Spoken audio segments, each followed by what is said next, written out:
Hey guys. So I know we didn't quite get to finish going through Corpy's list together.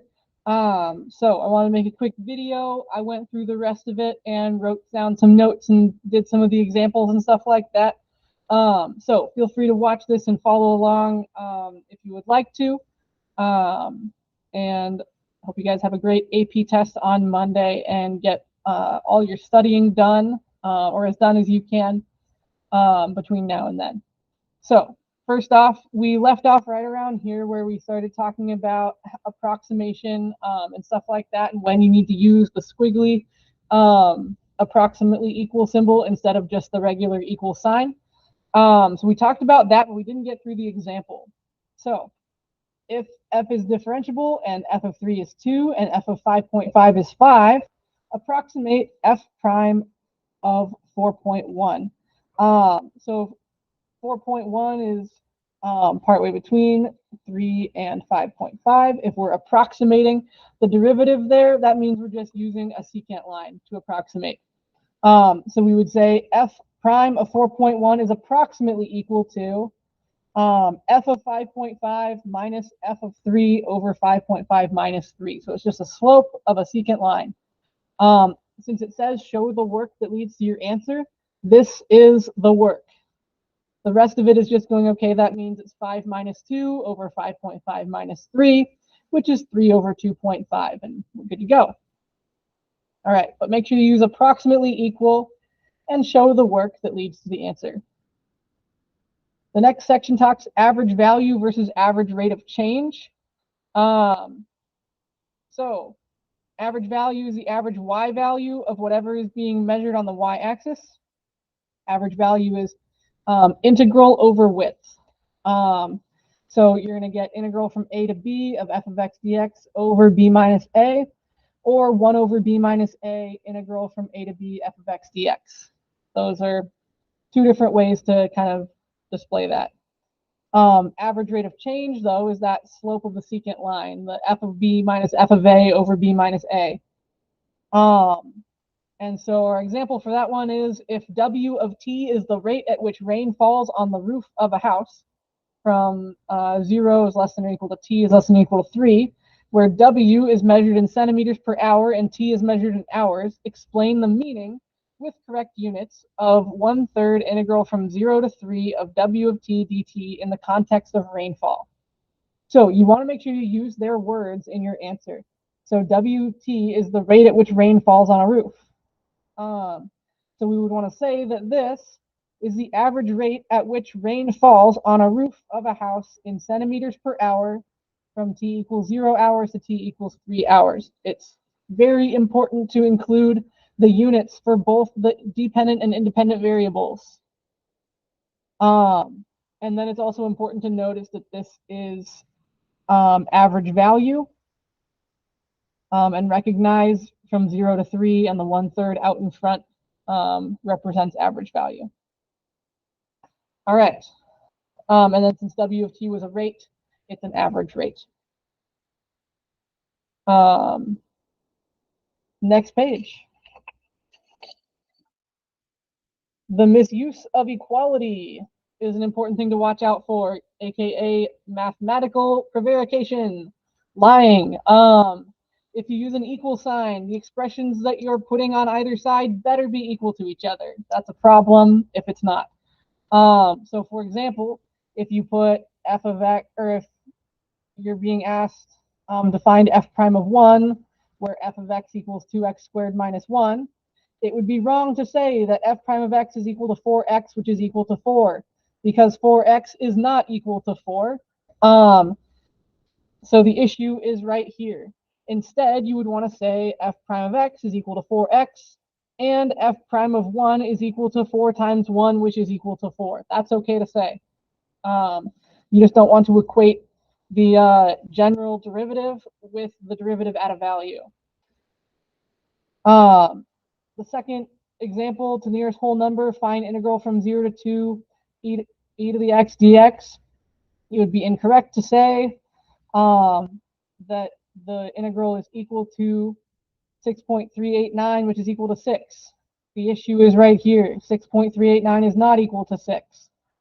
You could say that it's equal to 6.389, which is approximately equal. These are supposed to be squigglies. It's approximately equal to 6. Or you could say that the integral is equal to 6 if you just rounded to 6 or something like that, which you shouldn't do anyways. But you could. You just can't say that two numbers that are not actually exactly equal to each other are equal. All right. Next, be sure to include units in all final numeric answers and any written explanation of answers, including both independent and dependent variables. Units can cost you an entire point if you omit them or use the wrong ones. For example, W of T is the temperature of water in a jug in a refrigerator in degrees Fahrenheit, where T is in minutes. In this context, explain the meaning of, it's supposed to be W prime of 5 equals negative 2.1. I would certainly hope your water isn't negative 2.1 degrees Fahrenheit. And then also 1/5 integral from 0 to 5, Wt dt equals 44. So this one means that when time is 5 minutes, the water temperature is decreasing at a rate of 2.1 degrees Fahrenheit per minute. You need to make sure you include both the units for time and the units for the water temperature and indicate that it's decreasing. For part B, it means that from time equals 0 minutes to time equals 5 minutes, the average temperature of the water is 44 degrees. All right, so that's the thing on units. Speed increasing or decreasing versus velocity increasing or decreasing. If at time equals c, velocity is greater than 0 and acceleration is greater than 0, or velocity and acceleration are both less than 0, then speed is increasing. So your velocity and your acceleration must agree to say whether speed is increasing, or to say that speed is increasing. Goodness. And then if they disagree, like if one's increasing, or if one is greater than 0 or one is less than 0, then the speed would be decreasing. So if velocity is negative and acceleration is positive, or velocity is positive and acceleration is negative, then speed is decreasing. If v prime of c, which is equal to a of c, is greater than 0, then velocity is increasing when t equals c. If v prime of c, which is acceleration, is less than 0, then velocity is decreasing. The graph of v of t moves toward the t-axis. If the graph of v of t moves toward the t-axis, speed is decreasing. If the graph of v of t moves away from the t-axis, speed is increasing. Example, if a particle moves along the x-axis such that for t is greater than or equal to 0, its position is given by x of t here. At t equals 4.5, is the speed of the particle increasing or decreasing? And at this time, is velocity increasing or decreasing? So we would need v of t, so we'd have to take the derivative. We'd also have to take the derivative again to get acceleration. So these are the derivatives here. Then we plug in 4.5. V of 4.5 is negative 0.75, which is less than 0. We also need a of 4.5, which is 1, which is greater than 0. So since the velocity and the acceleration disagree, the speed is decreasing. But since v prime of 4.5, which is a of 4.5, is 1, which is greater than 0, that means the velocity is increasing, though the speed is decreasing. All right. Next page, intermediate value theorem. If f of x is continuous on a closed interval, a to b, then f of x takes on all values between f of a and f of b. For example, if f of x is differentiable such that f of -1 equals -3 and f of 4 is 5/6, explain why f of x must have a root on the interval -1 to 4. So if f of x is differentiable on -1 to 4, then f of x must be continuous on the closed interval -1 to 4.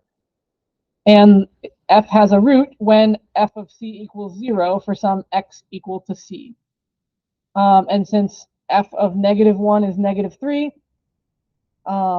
and f of 4 is 5/6, and 0 is between those two values, by the intermediate value theorem, f must have a root on -1 to 4. So the way that you use the IVT is to prove the existence of a y value. The next one, the extreme value theorem. If f is continuous on the closed interval a to b, then f has both a maximum and a minimum on the closed interval a to b. So for example, if a particle moves along the x-axis such that its position is given by x of t on the interval 0 to 2, what time t is the particle farthest left or farthest right? So we would take the derivative, set it equal to 0, and we get 3/2. But we also need to check the endpoints. So we need to check 0, 2, and 3/2. When we put them into x of t, we get 2, -0.25, and 0. That means that the particle is farthest left when time is 3/2, because that's -0.25 is the minimum value, and farthest right when t equals 0, since 2 is the highest value, so that means it's farthest right. Mean value theorem. To prove a slope exists, you want to use the mean value theorem. If f is continuous on the closed interval and differentiable on the open interval a to b, then there exists an x equal to c on the open interval a to b, where the slope of the tangent line is equal to the slope of the secant line. We use it to show that a derivative exists on an interval often.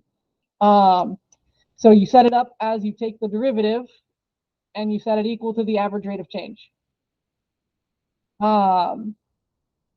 So, for example, if this is f of x, find the value of c guaranteed by the mean value theorem. This is a frequently asked question on the AP test. So we find the average rate of change, f of 2 minus f of -1 over 2 minus -1, and we set it equal to the derivative, 3x squared plus 1. So 3x squared plus 1 is going to equal 4, because that's the average rate of change. So we solve that for x. We get x is equal to plus or minus 1. But we can't use -1 because -1 is not in the open interval, because -1 is not included here. So c equals 1 is the one that we want. That's the value c that's guaranteed by the mean value theorem here.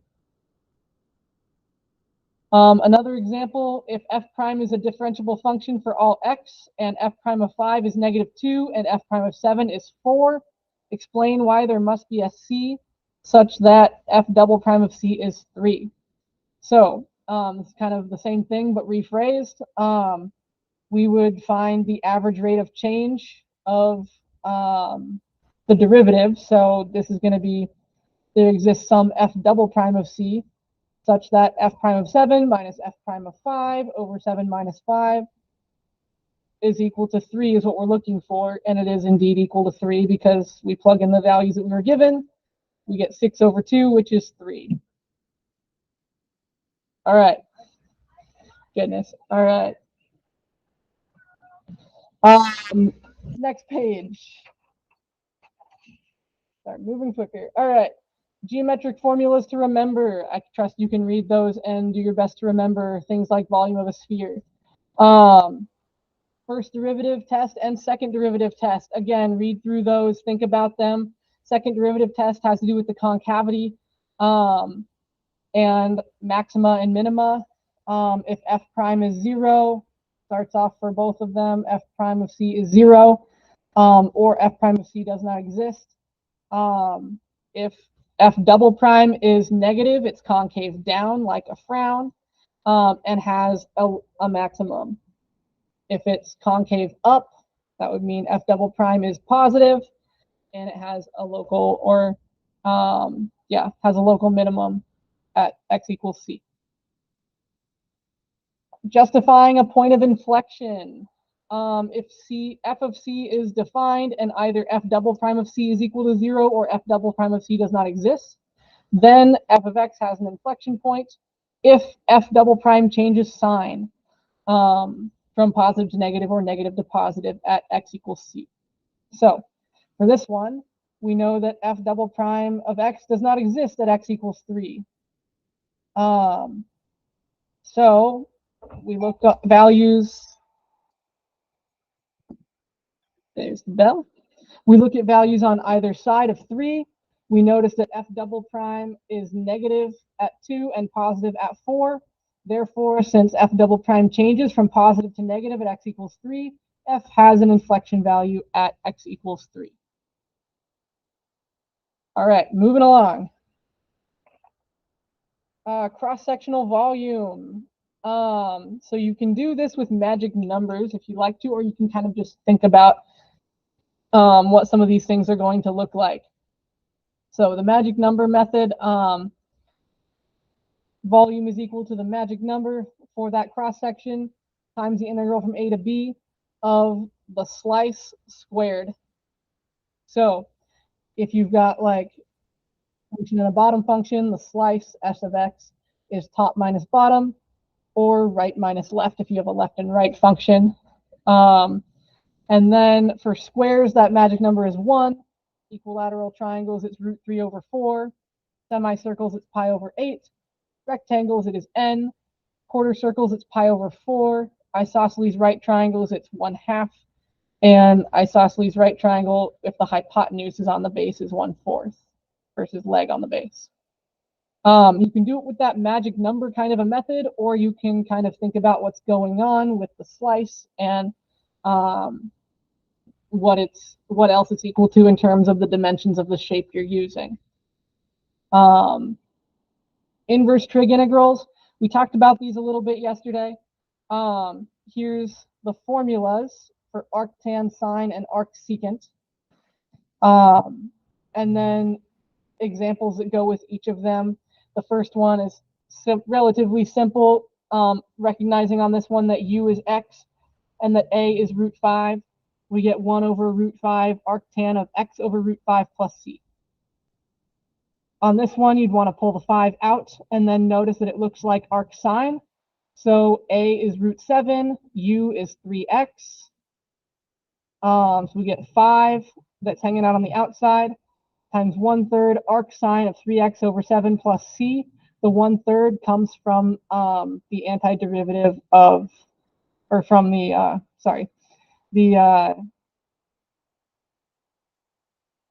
that if we were to derive this, it would involve multiplying by 3 because of the chain rule. So we compensate and multiply by 1/3.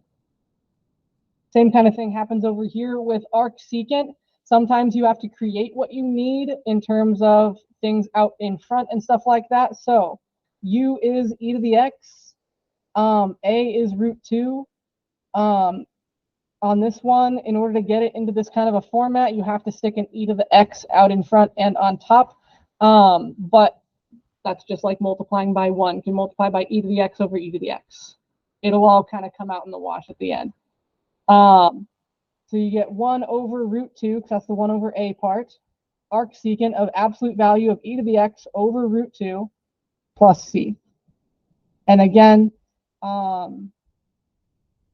this does all get figured out because of the e to the x here on the inside.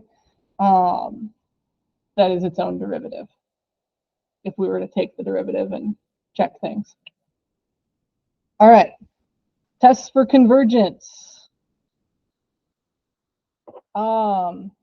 Nth term test. This series is divergent if the limit of the terms as n goes to infinity is not 0. That's the first thing you always want to check. Geometric series, a times r to the n. It's convergent to the first term divided by 1 minus r if absolute value of r is less than 1, and divergent if absolute value of r is greater than or equal to 1. P series, next important one, 1 over n to the p. Convergent if p is greater than 1, divergent if p is less than or equal to 1. Think about the harmonic series and things like that. That's a special, or that's a p series. Direct or limit comparison, compare to a known series. And let's see, so if you're limit comparing, limit as n goes to infinity of 1 over the other.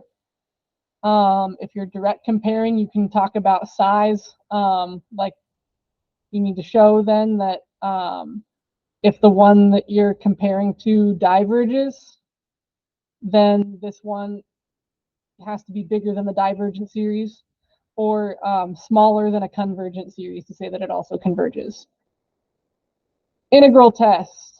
If the integral from 1 to infinity of f of x dx converges or diverges, then the sum from n equals 1 to infinity of the same thing also converges or diverges, whichever the other one did.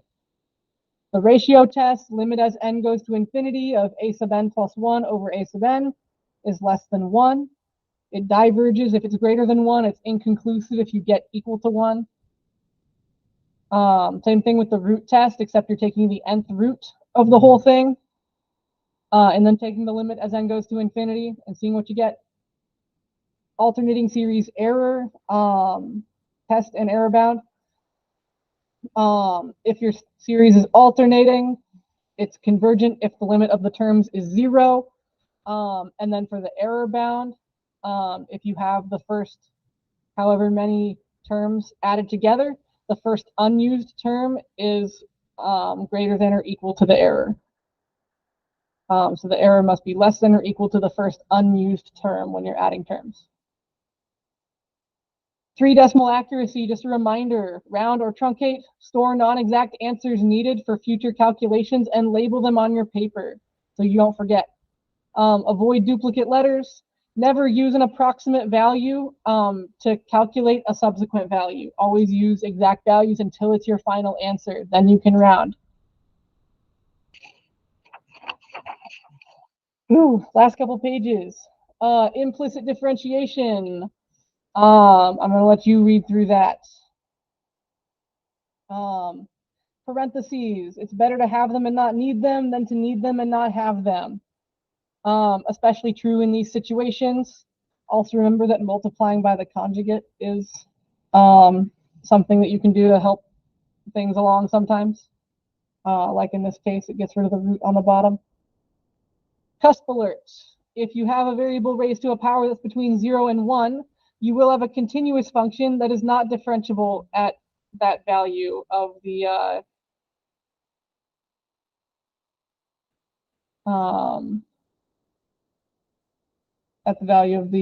either asymptote or cusp or whatever we're dealing with here. Let's see, the root of the term with the alerted power will be a critical value of the function. So if you're finding the critical value here, even if it's not differentiable, there's going to be a critical value at x equals 0 because that's what makes this 0. If you had one like this, there's a critical value at x equals 3 because that's what makes this 0. If you were to try to take the derivative here, you'll find that the derivative does not exist at 0. Anyways.